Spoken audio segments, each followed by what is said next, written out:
Okay, I think we're on here. Shalom, everyone. I'm Brother Doug. Hope you guys are enjoying your Shabbat evening right now. We are going to be going into a continuation of our series called Areas That the Peshitta, Samaritan Pentateuch, Vulgate, and Targums agree with the LXX over the Masoretic, also known as LXX Supremacy study for short. Okay, so we're going to be going into that, guys. We're going to be going into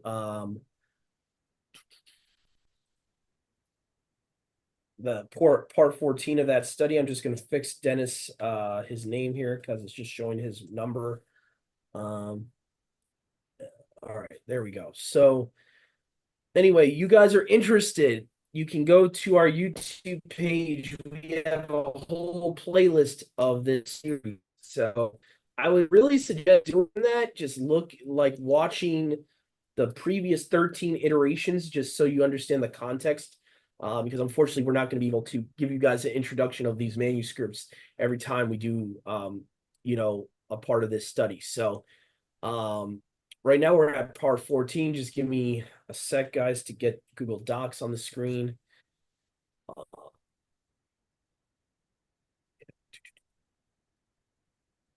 I could probably move closer now that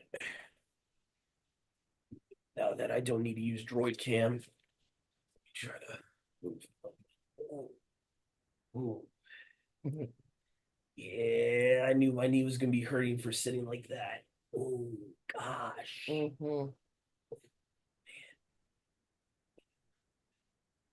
All right, so okay, all right. We just figure out here. Why did it go off of there? That was weird. That was strange. Hold on a second, guys. Got some technical difficulties. Um, and anyone on the live chat there, I'm leaving the live chat open. I'm just muting the video, so we're not going to get, what is it called, Mom?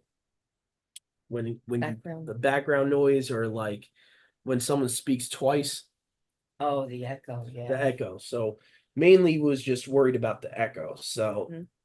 that's why I'm going to mute it in the background, but I'm leaving it up to just see if there's any questions or comments in the live chat. So here we go. Part 14. We still got some cross references, as you'll see here, from Psalms, a lot of Psalms cross references. Okay, so let me just see here. Heck, hold on a second. That can't all be part 14. Where the heck?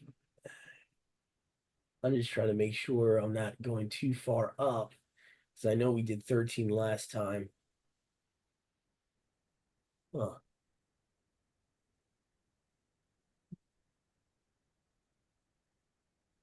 Where does it start?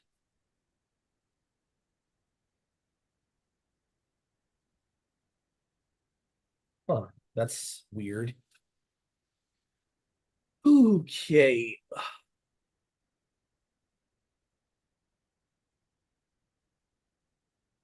That's weird. Oh, that's why. I'm on the wrong document. That's great. Alrighty then. That was fun. Okay. All right. Let's get on the right document here.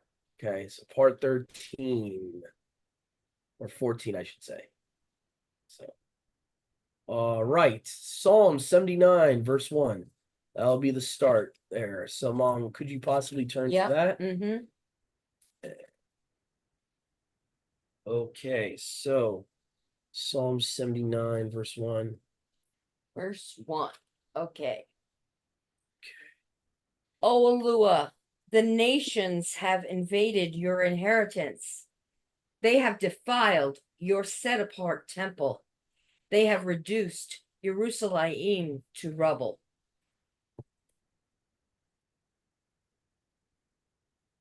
And that's a psalm of Asaph, the priest from the Levitical priest.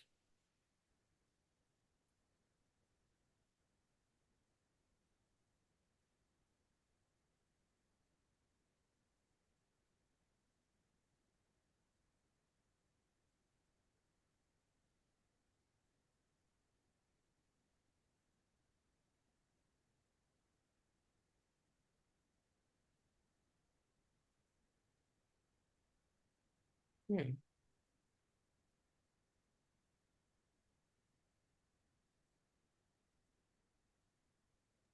Where'd they go? Doug stepped out. He went to the bathroom. I'm just trying to Oh, get a little okay. context to that psalm.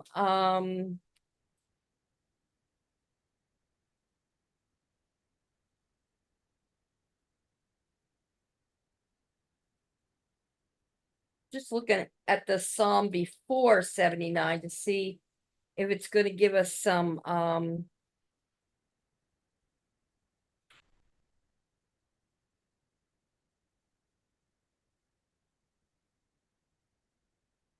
I'm just looking a little bit before to try to get some context. And 78 is a very long psalm of Asaph, the Levitical priest. And he goes through all the different things that they went through. I'm looking at some of the things I had highlighted, and he says things like he guided them with the cloud by day and with the light from the fire at night. And he goes through all these different things. When Yahuwah heard them, he was very angry. His fire broke and out against Jacob, and his wrath rose against Yashrael. So we go from that, and then in the last portion of 78, he says, but he chose the tribe of Yehuda, Mount Zion, which he loved. He built his sanctuary like the high mountains. And then he says he chose David, his servant, and took him from the sheep pens to be the shepherd of his people. So he's kind of like summarizing all that. And at the last verse says, and David shepherded them with integrity of heart, with skilled hands, he led them. And then we go from that into, oh, Alua, the nations have invaded your inheritance. They have defiled your set apart temple. They have reduced Jerusalem to rubble. Just wanted to try to get a context of where we were coming from and where we're going with that. Okay. Now what did 79 verse 1 say? Yeah, that's what I just read. O Alua, the nations have invaded your inheritance. They have defiled your set apart temple. They have reduced Jerusalem to rubble. Okay. Let's see here. So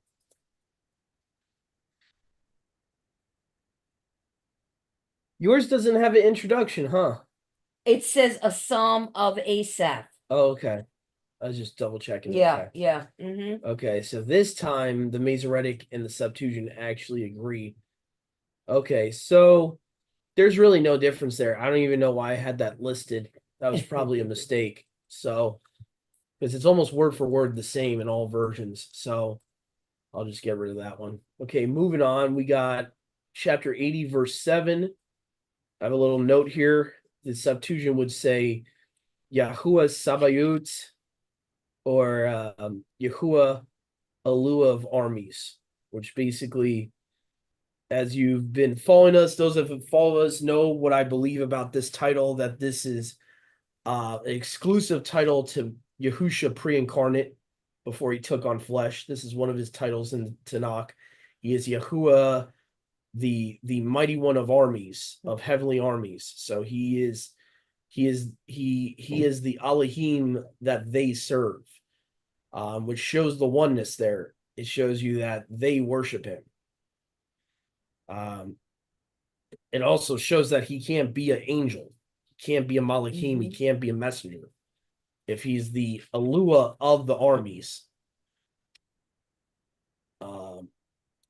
Okay, so let's see here. Let's just see if all versions say that. I think the reason I've made a mention of this, I don't think all versions say that. Yeah, so oh, I see what happens here. I see what happens here. Okay, so they leave out Yahuwah. Okay, so it just says, "Oh, mighty one of hosts," or Ali, Alua of hosts. convert us and reveal your face, and we will be saved. Interesting. Reveal your face, and we will be saved. Who's the face of Yahuwah? Mhm. Interesting. Now, mine says Alua Almighty. Restore us, Yeah, Alua yeah. Almighty. The Septuagint does. Actually the Septuagint is supposed to. It says, Yahuwah Sabaoth. So it's, or Elohim of Sabaoth. So there's I think the Masoretic might be where they're getting Almighty from. Yeah, that's what I was Yeah, saying. Yes. because there is no, what's weird is I don't know where they're getting Almighty from, because the English in most Bibles say hosts. So I wonder where they're getting that from. Hmm. And the word Elohim does not mean Almighty. So I want to know where they're getting that from. The NIV is what my mom's reading from there. I'm just curious where they're getting that from, because it's not in the Hebrew or the Greek. It would either be, the only difference really is you have Yahuwah Elohim of armies versus Elohim of armies. That's the only difference between the two manuscripts, is the Masoretic leaves out Yahuwah there. So that's really the only difference I'm seeing. In the Vulgate does the same thing too. So this is actually an instance where the Vulgate agrees with the Masoretic, but it's actually not a positive in this instance that it agrees with the Masoretic, because that's Yahuwah's name being omitted. Uh, so, and I probably they took away Yahuwah's name there because they knew what the combination Yahuwah Alua is. Most of these rabbis were not stupid. They knew that Messiah pre-incarnate's name was Yahuwah Elohim, the combination name Yahuwah Elohim or Yahuwah Alua, and we actually done a study about that. So if you guys want, I can leave the link to that. Let me just remind myself to do that. Sometimes I forget. I'll say I'll do it and then I forget. So I don't want to be breaking a promise to you guys. So let me just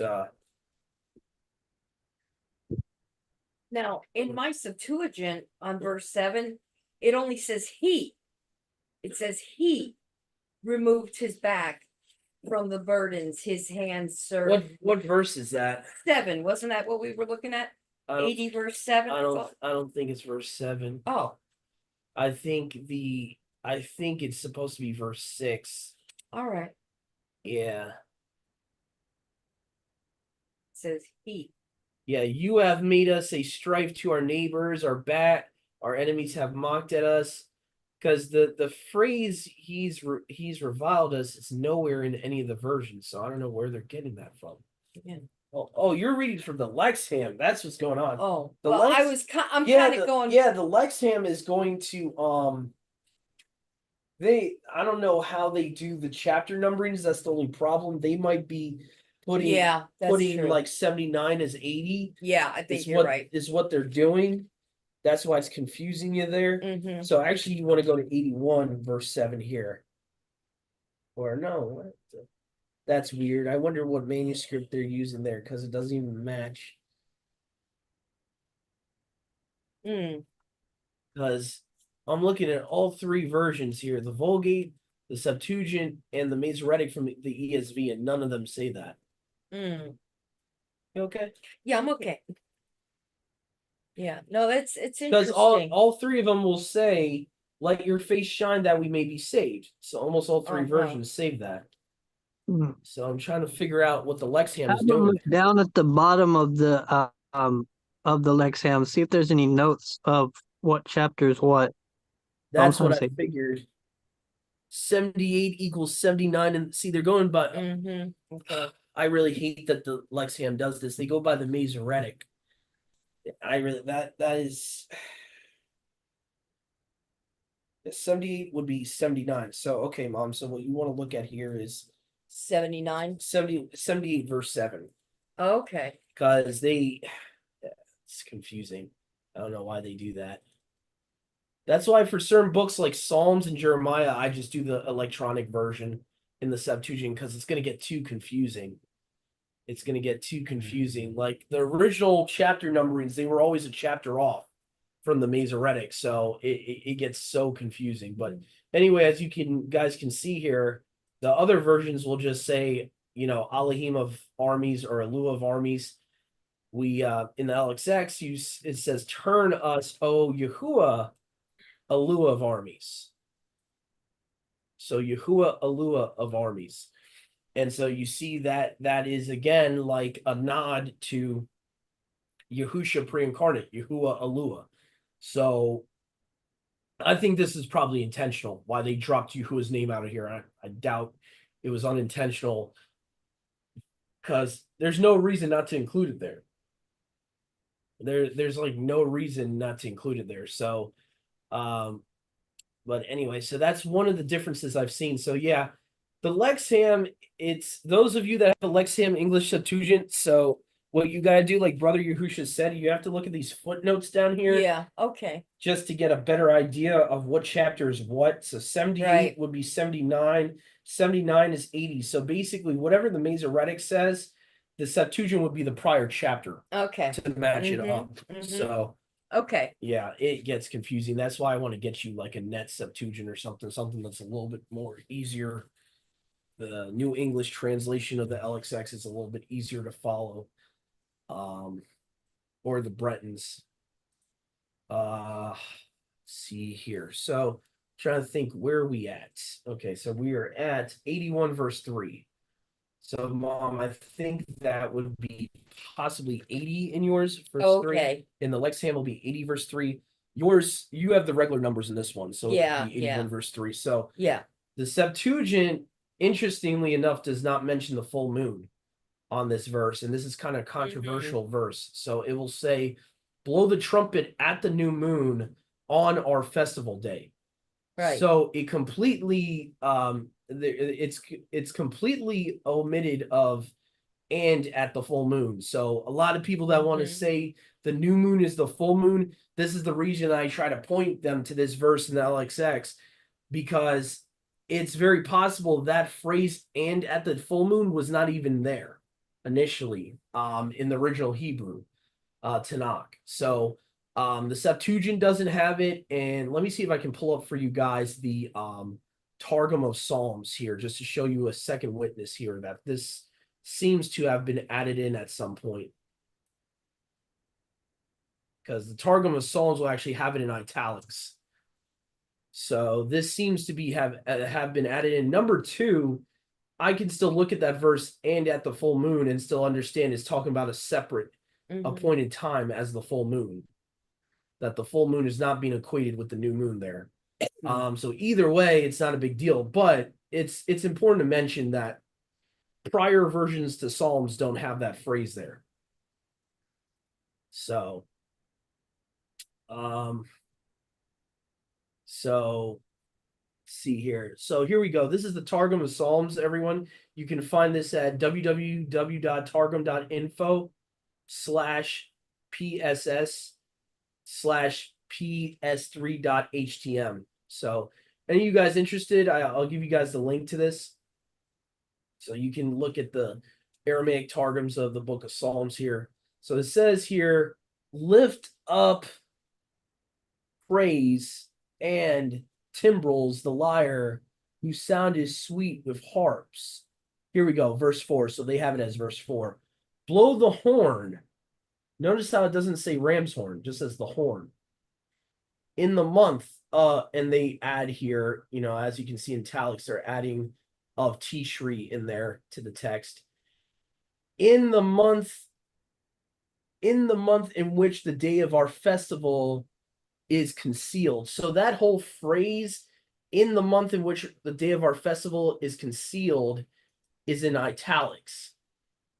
That's why it looks weird. So this, according to this link here that has the Targums translated, this would not originally be in the original Aramaic of the Targums. This is added in there. So this to me is showing that even if you want to go with the argument about the full moon being the new moon, you're basically basing your belief on solely the Masoretic text and possibly the Peshitta, which didn't really, even the Aramaic Peshitta did not exist until like maybe 200 AD. So either way, it would have been added at some point. So anyway, so just something for people to look into that, you know, that want to argue about the full moon being the new moon and all that. So, but anyway, so that's two witnesses right there that it's only supposed to say blow the horn in the new month. So you could possibly argue that it should say, at the day of our festival, but concealed definitely is, and concealed seem to definitely be italicized there.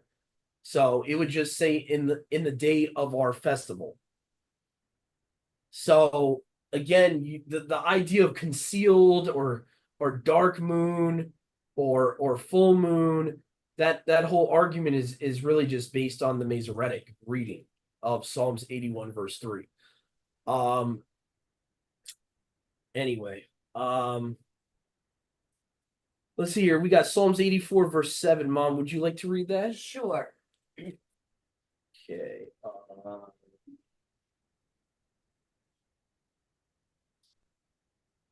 Okay, 84 verse 7. They go from strength to strength till each appears before Alua in Zion. Yeah, this is a big deal, this one. This, I believe, was very subtle and slick way for them to get rid of what a lot of us call the celestial council. As it says here, right? In the LXX, if you look here, and I think in the Vulgate as well, it says, for even the lawgiver will provide a baraka. They no.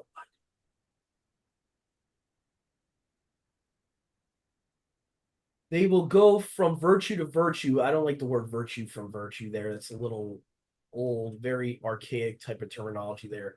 But it says the mighty one of mighty ones will be seen in Zion.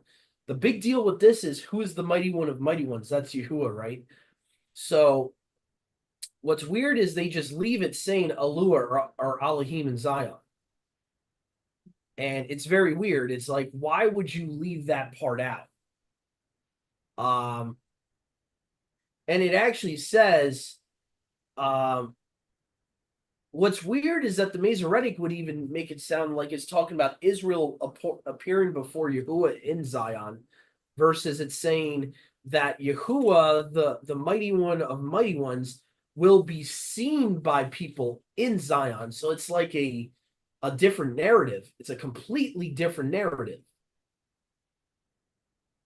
as you can see here. So the Vulgate actually agrees with the Septuagint here that it should say Alua of Elohim will be seen in Zion. So you have the idea of Yahuwah as the mighty one of mighty ones and all that. I think these Masorites would not want people to realize that, because then with the celestial council, there's going to be certain verses in the New Testament that would point back to that, and then they would have to acknowledge Yahusha as Yahuwah, as being the Elohim of Elohim, as the mighty one of mighty ones, as the head of the celestial council that's up in heaven with the 70 messengers that are under him, that he commands all these messengers, and that these messengers, according to a lot of scriptures in the Brit Hadashah, they worship Yahusha, they worship Yahuwah.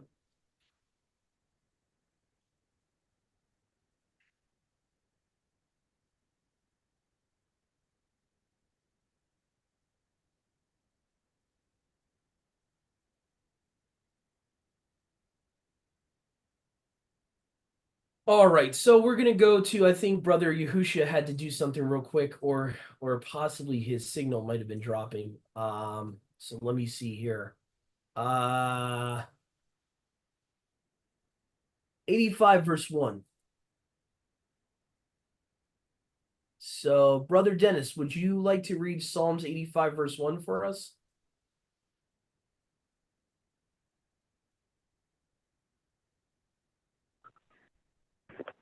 Oh, let me see.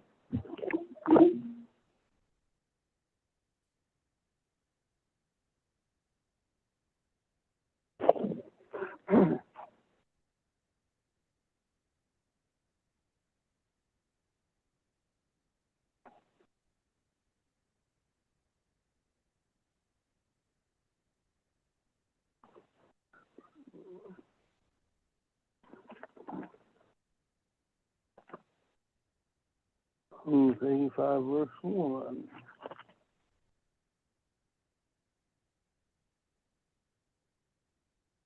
Okay. All right, let's see. Yahweh, you shall take pleasure in your land. You shall turn back the captivity of Jacob. Okay.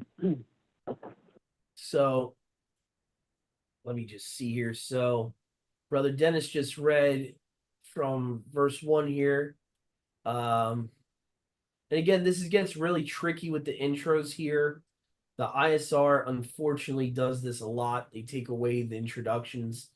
So this is where I recommend for Psalms to, if you can, if you're able to try to use a different translation with these type of studies, if you're able to, if you have one available.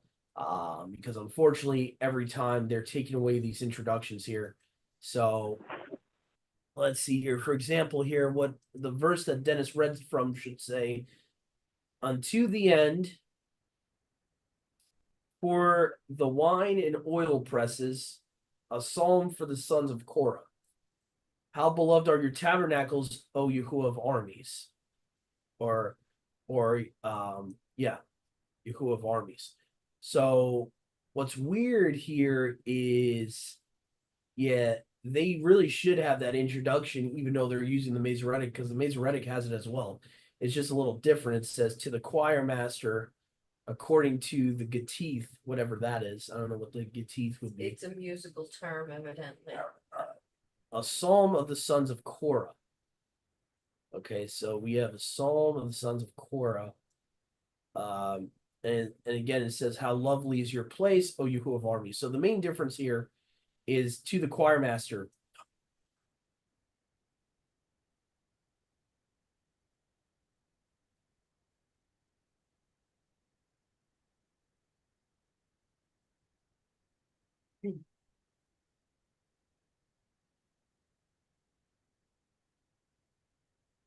All right, so that was 85 verse 1.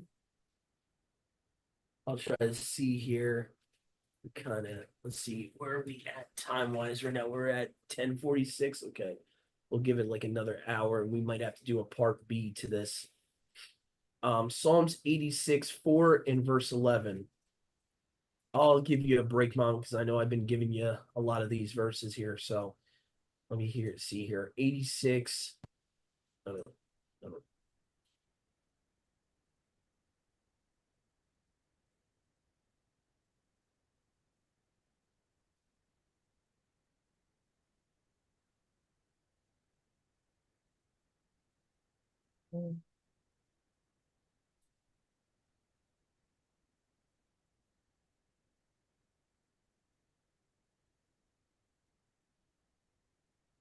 Okay, here we go. Verse 4, gladden the soul of your servant. For you, O Yahuwah, do I lift up my soul.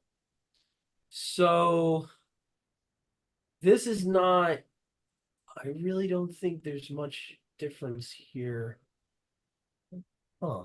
I wonder why, I don't know why I included that one. There's not really much difference there. Oh, joy. Okay. Okay. Yeah, I mean, that's a little bit of a difference of terminology difference. Um,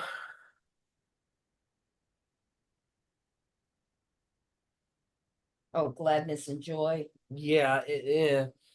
That's like a very minor difference. I don't even think I should have like included that because that was so. Here. Get out of here, you stupid fly! Trying to go on my computer screen. Ah, something. All right. So anyway, yeah, get out of here. Get out of here. All right. Anyway, 86 verse 4. Now verse 11. If it says joy again, we'll just move on. Move on to the next bullet point.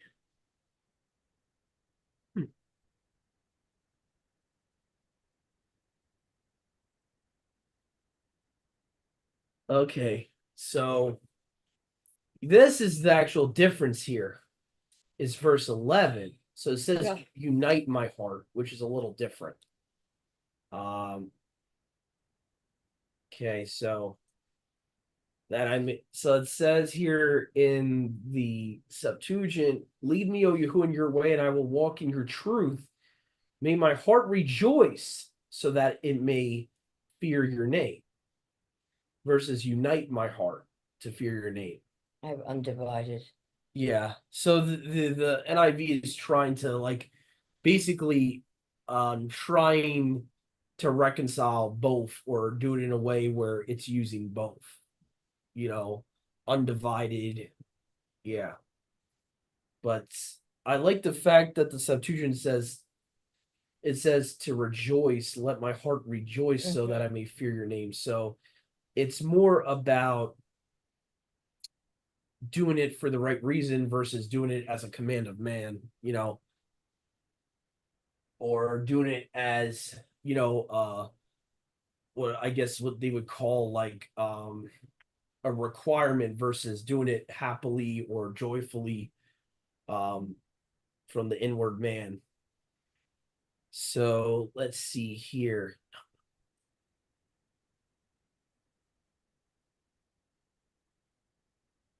All right. So I think we're gonna at least try to do a couple more here.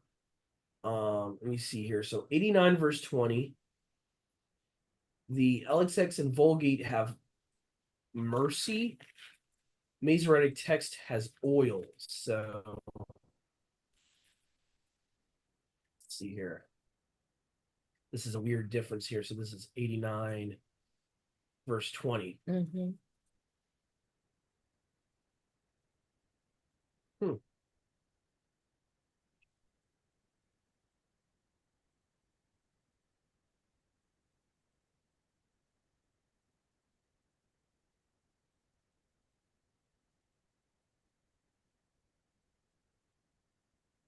All right. So 89 verse 20. Let's just scroll down here. No. Okay.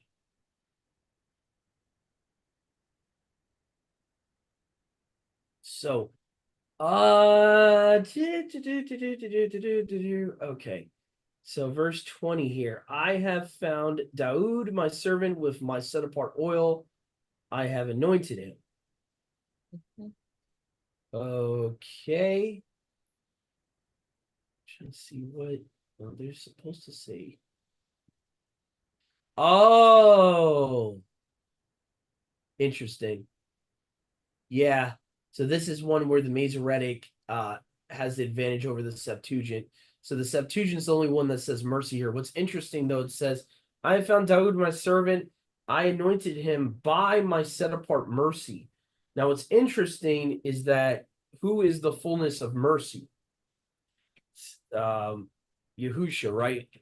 Because what does it say in Romans? It says, by Masha came the law, by Yahusha Messiah came mercy. Mm-hmm. So this, in a spiritual sense, is showing who the person who actually. Okay. You see what I'm saying?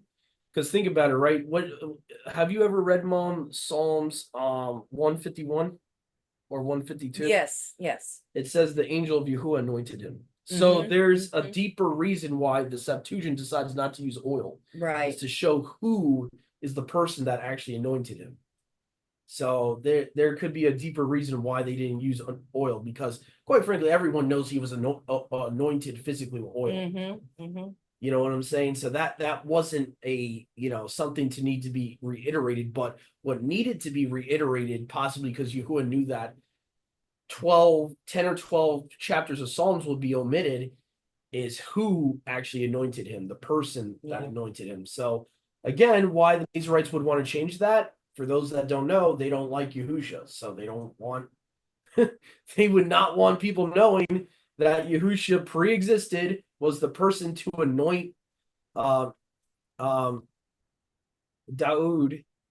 And let me explain something. He's not a literal angel. So when you see in the English, like the angel of Yahuwah, I don't get confused. He wasn't like an actual Malachim or messenger.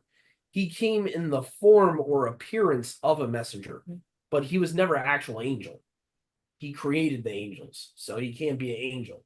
So that's where people get confused. They look at the word angel in the English, and that's where the whole Jehovah Witness thing comes from, and their misunderstandings of that and all of that. So, but anyway, moving on. Psalms 90, verse 12. The LXX and the Vulgate, which the Masoretic text not kindly, I should say rudely, omits. It says, Yahuwah has revealed his right hand because of the fear of your wrath. So Daoud's actually asking Yahuwah to reveal Yahusha for the fear of his wrath. So I'll just show you guys what I'm talking about. And I think for the fear of his wrath, the context there is talking about counting, numbering our days. This is where we get the idea that we're supposedly only supposed to have a certain amount of days or whatever. But I think it's been terribly corrupted by the Masoretic text in this verse. Because if you look at the Vulgate or the Septuagint, it will say, the Vulgate says, be numbered, so make your right hand along men learned with heart. Make known your right hand along with men learned in heart in wisdom. So it's more talking about reveal Yahusha, reveal your right hand, and reveal those who are actually learned in following you with their heart. That's kind of the whole point of verse 12 there. Because it says here in verse 11, who knows the power of your wrath and how to number his days because of the fear of your wrath. So manifest your right hand in those that are instructed in wisdom in heart or in the heart. So what the Masoretic tends to do here is take out like half of the verse that talks about revealing Yahuwah's right hand, who is Yahusha, and talking about those that are instructed in wisdom, in Yahusha, in Yahuwah's spirit, in the heart. So they just leave you with, so teach us to number our days that we may get a heart of wisdom. So it completely, they're taking out like a paragraph, or at least like a half a paragraph there. So it completely throws off the context. It makes you think that's just David's just asking him how to number his days to be wise.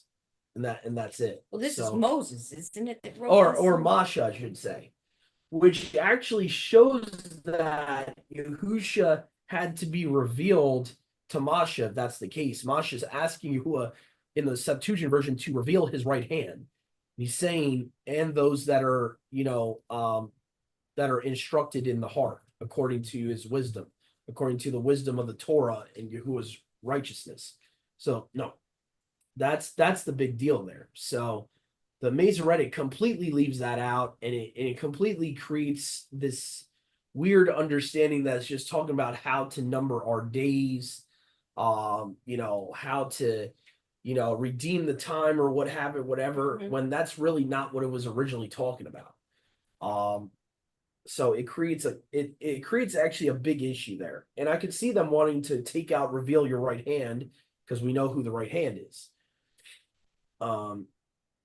So anyway, Psalms 91 verse 1 says, Psalm of a Son by Daoud.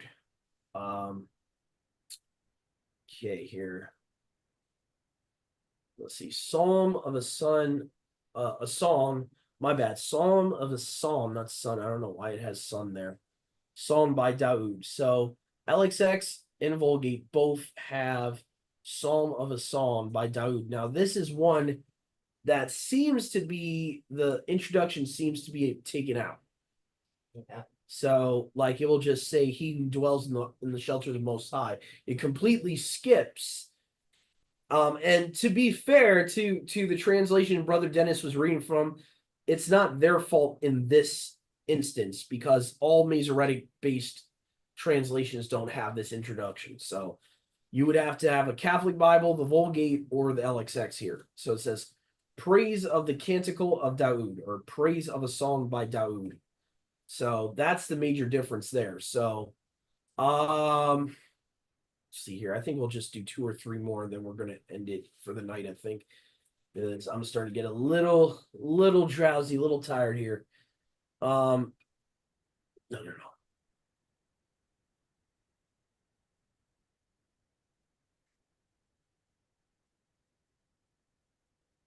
All right. So the LXX and Vulgate have here in verse 6 in the same chapter, spirit. Mm.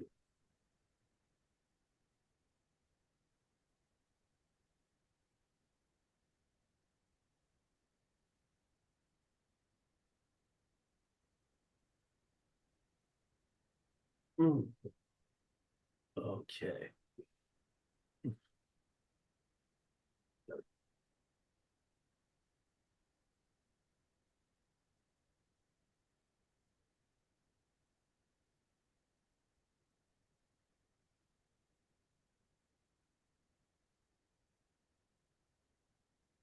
Okay. So it says in verse 6, nor the pestilence that stalks in the darkness, nor the destruction that wastes at noonday. Now, what's interesting, it says destruction, right? Mhm. I wonder if that Hebrew word there for destruction is a Abaddon, which a Abaddon would be a fallen messenger, Apollyon. So I kind of wonder if it's just mistranslated.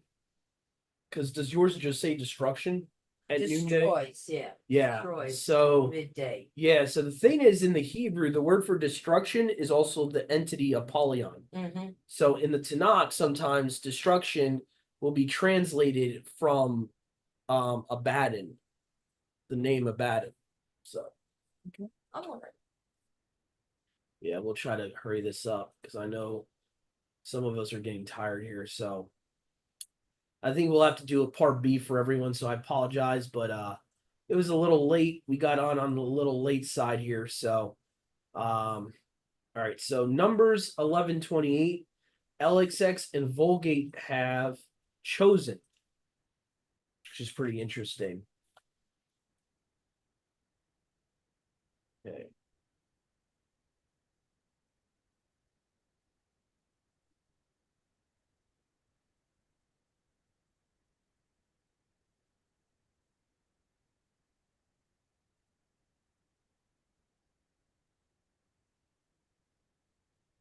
When he had entered the house. Oh, why the heck is it saying that? Hold on a second. Sometimes when I click on something, it doesn't click on the right book on this app sometimes. Okay, there we go. Numbers 11:28. No.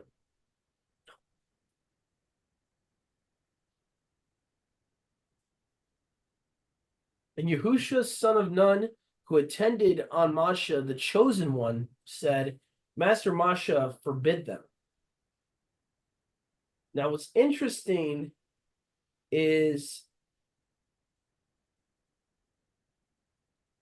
this is very interesting to me. The Vulgate and the Septuagint are calling him the chosen one.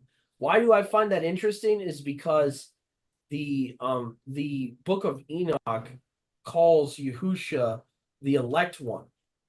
So the Septuagint and the Latin Vulgate are showing that Yahusha, son of Nun, is a type of the Messiah. He's being called the chosen one.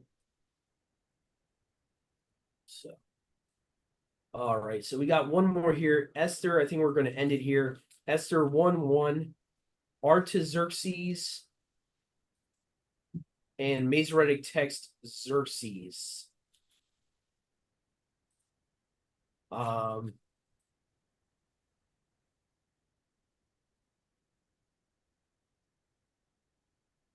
so it says here, in the days of Artaxerxes, who reigned from India to Ethiopia over 127 provinces. Now, both say that. Both the LXX and the Vulgate both say Artaxerxes. The argument from the Masoretic is that Ahasuerus supposedly means Xerxes instead of Artaxerxes. So you have a what they like to call a historical vernaculism, like a historical contradictory between the manuscripts. So there's usually what you're either of one side of the argument is that it's Xerxes was the husband of Esther, or Artaxerxes was, and there's always the argument, for both sides. But not going to get into that tonight. We don't have the time to get into that tonight, and I really haven't done the due diligence to really put my point forth why I believe I side with the Vulgate and the LXX over the Masoretic on it. So anyway, but It's a big period from India to Kush. yeah. So hopefully you guys enjoyed tonight's study.